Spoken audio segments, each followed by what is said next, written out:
Hello friends, Chanakya academy में आप सभी को अश्विनी सर का नमस्कार। आज हम मौर्योत्तर भारत पढ़ने वाले हैं।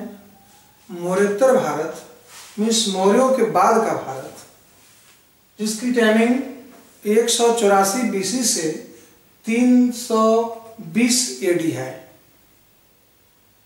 वास्तव में मौर्यों के पतन से लेकर गुप्तों के उदय तक कि इस काल को संस्कृत ग्रंथ के इतिहासकारों ने अंधकार युग की संज्ञा दी है। क्यों? कि मौर्यों के पतन के बाद आप जानते होंगे कि मौर्यों के पतन में अशोक की भी भूमिका थी। इससे भी इनकार नहीं किया जा सकता, क्योंकि अशोक की बौद्ध नीति ने देश को सैन्य दृष्टिकोण से दुर्बल बना दिया था।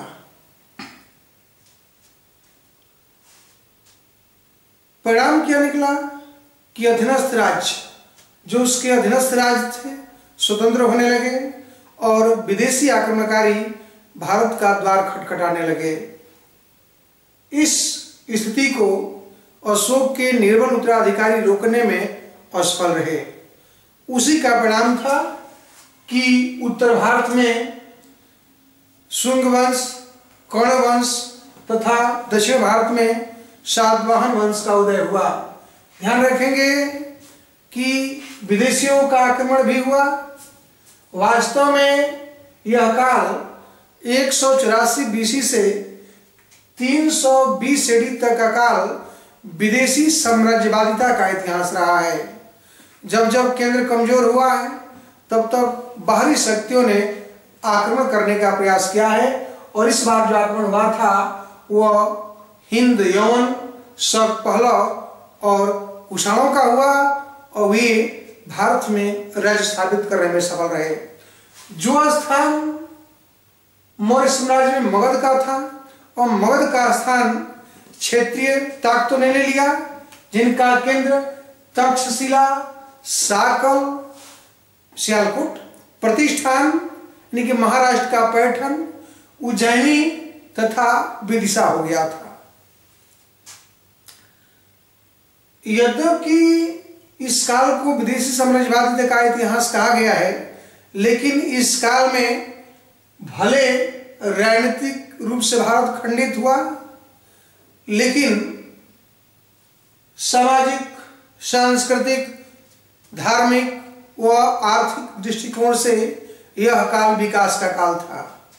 विशेषकर आर्थिक विकास के काल के संदर्भ में कम्युनिस्ट विचारधारा के राइटरों ने इसे स्वर्ण काल की संज्ञा दी थी। कारण यह है कि यह काल सिक्कों के लिए अभूतपूर्व काल था। भारी मात्रा में सिक्कों का प्रचलन हुआ। आपसे प्रश्न पूछा जाता है कि पहली बार भारत में स्वर्ण सिक्का किसने जारी किया था, तो इसी काल में पहली बार स्वर्ण सिक्का हिंद यवनों ने जारी किया था, जो लेख युक्त और चित्र युक्त था। इन सिक्कों की मात्रा और शुद्धता कुषाण काल में और बढ़ गई थी। ध्यान रखेंगे कि सातवाहन इस काल के प्रथम शासक थे, जिन्होंने पहली बार और सर्वाधिक मात्रा में शीशे का सिक्का जारी किया था। आप जानते हैं कि बुद्ध के काल में प्रथम नगरीकरण, भारत में प्रथम नगरीकरण सिंधु घाटी सभ्यता को माना जाता है, जबकि बुद्ध काल में 6वीं शताब्दी ईसा पूर्व में द्वितीय नगरीकरण का जन्म हुआ था। तो बुद्ध के काल में उभर रही आर्थिक प्रवृत्तियों ने नगरीकरण व्यवस्था को चरमोत्कर्ष पर पहुंचा दिया, जिसमें व्यापार, शिल्प उद्योग का विकास हुआ, अनेक नगरों का उदय हुआ। तो द्वितीय नगरीकरण का काल, ये द्वितीय नगरीकरण इस काल का चरमोत्कर्ष काल था। आप जानते होंगे कि इस समय मानसून की खोज हो चुकी थी। प्रश्न पूछा गया कि मानसून की खोज कब हुई थी, तो मानसून की खोज 45 AD में हुआ था और खोज करने वाला ये यूनानी नाविक हिपालस था। हिपालस द्वारा मानसून की खोज करने के कारण व्यापारियों को और सुलभता मिली। परिणाम यह हुआ कि सिल्क मार्ग, जिस पर आज चीन दावा कर रहा है, सिल्क मार्ग पर भारतीयों का अधिकार हो गया। विशेषकर कुशाओं के काल में विदेशी व्यापार में भारतीय मध्यस्थ की भूमिका निभाने लगे। सारे व्यापार भारतीयों के माध्यम से होने लगा था और इस व्यापार में भारत की स्थिति सरप्लस हुआ करती थी। अब जानते होंगे कि यह व्यापारिक संघ हो या व्यापारिक श्रेणियों द्वारा स्थापित किया जाता था। जातक ग्रंथों में 18 व्यापारिक श्रेणियों का उल्लेख मिलता है। इनके अपने श्रेणी धर्म हुआ करते थे। इनके श्रेणी कानून को राजा ही मान्यता दिया करता था। पेरिप्लस ऑफ एरिथ्रियन सी तथा टॉलमी के ज्योग्राफी में समकालीन बंदरगाहों तथा नगरों का विस्तृत विवरण मिलता है। उस समय के जो प्रमुख बंदरगाह थे उनका उल्लेख एरिथ्रियन सी एक अज्ञात नामा लेखक की रचना है तथा टॉलमी की ज्योग्राफी मिलता है, जैसे वैरिकम सिंध में, और भारत का सबसे महत्वपूर्ण बंदरगाह था बेरीगाजा या भृगु कच्छ गुजरात में। इसके अलावा महाराष्ट्र में सोपारा, नौरा, तुंडी आदि भी बंदरगाह हुआ करते थे। दक्षिण भारत में कोरकय, जिसको कोलची कहा जाता था, कोलची, कमारा, कावेरीपत्तनम, अरिकमेडु जो पांडिचेरी में है, उस समय के प्रमुख बंदरगाह हुआ करते थे। और इस समय के सबसे प्रमुख था ये रोमन व्यापार। ध्यान रखेंगे कि रोम के साथ होने वाले व्यापार में दक्षिण भारत सर्वाधिक लाभान्वित रहा और वो भी विशेष कर लाभ सातवाहनों को मिला। आप जानते होंगे कि प्लिनी, रोमन इतिहासकार प्लिनी की एक पुस्तक है नेचुरल हिस्ट्री। प्लिनी ने इस बात पर काफी रोना रोया है कि रोम से प्रतिवर्ष 10 करोड़ सेस्टर्स सोने का सिक्का अपनी महिलाओं की विलासिता की सामग्री व अन्य विलासितापूर्ण सामग्री के, विशेषकर सूती वस्त्र, गरम मसालों में ये काली मिर्च को यवन प्रिय कहा गया है, जिसको गोल मिर्च बोलते हैं, जो रोमवासियों में बहुत ही प्रसिद्ध था, यूरोप वासियों में प्रसिद्ध रहा है। तो यूनानी बहुत पसंद करते थे गोल मिर्च को, इसलिए गोल मिर्च को यवन प्रिय भी कहा गया है, प्रश्न पूछा गया है। तो प्लिनी नेचुरल हिस्ट्री में इस बात का वर्णन होता है कि हम प्रत्येक वर्ष 10 करोड़ सेस्टर्स धन अपने महिलाओं के लिए उनके सौंदर्य प्रसाधन या उपयोग में लाने वाले वस्तुओं के रूप में होता था। ध्यान रखें कि भारत से वस्त्र विशेषकर महीन मलमल के वस्त्र आया करते थे। इसके अलावा मोती और सूती वस्त्रों की भी विशेष मांग थी। हीरे जड़े हुए अनेक प्रकार के आभूषण ये विशेषकर रोमन महिलाओं में प्रचलित था। ध्यान रखेंगे कि प्लिनी ने भारत को एकमात्र रत्नों की जननी तथा भारत की नदियों को उसने रत्नधारा कहा है। तो इस काल की विशेषता राजनीति कम, आर्थिक ज्यादा है, और यही वो काल था जब भारतवासियों ने दक्षिण पूर्व एशिया के देशों में प्रवेश किया और धीरे धीरे वहां अपना राज्य स्थापित करने में भी सफल हुए थे। बात करते हैं भारत की राजनीतिक व्यवस्था की, तो मौर्यों के पतन के बाद अब जानते हैं कि मौर्य वंश का अंतिम शासक बृहद्रथ की हत्या उसके ब्राह्मण सेनापति पुष्यमित्र शुंग ने करके एक नवीन वंश शुंग वंश की नींव डाली थी। ये पुष्यमित्र शुंग के द्वारा मौर्य सेना के समक्ष सम्राट की हत्या करना एक सुनियोजित षड्यंत्र था या राजा और प्रजा के बीच की दूरी थी, इस पर इतिहासकार में विवाद है।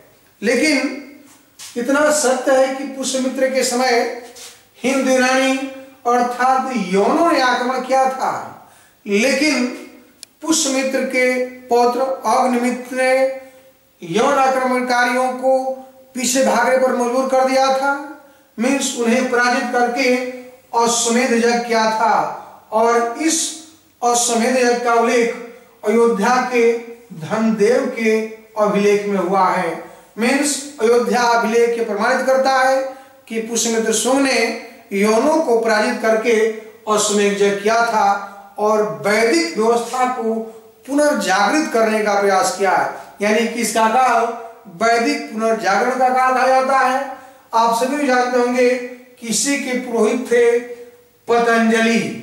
ये पतंजलि जिनकी रचना महाभाष्य संस्कृत व्याकरण ग्रंथ है, और पुष्यमित्र शुंग को बौद्ध विरोधी, सिंहली अनुश्रुतियों में बौद्ध विरोधी बताया गया है।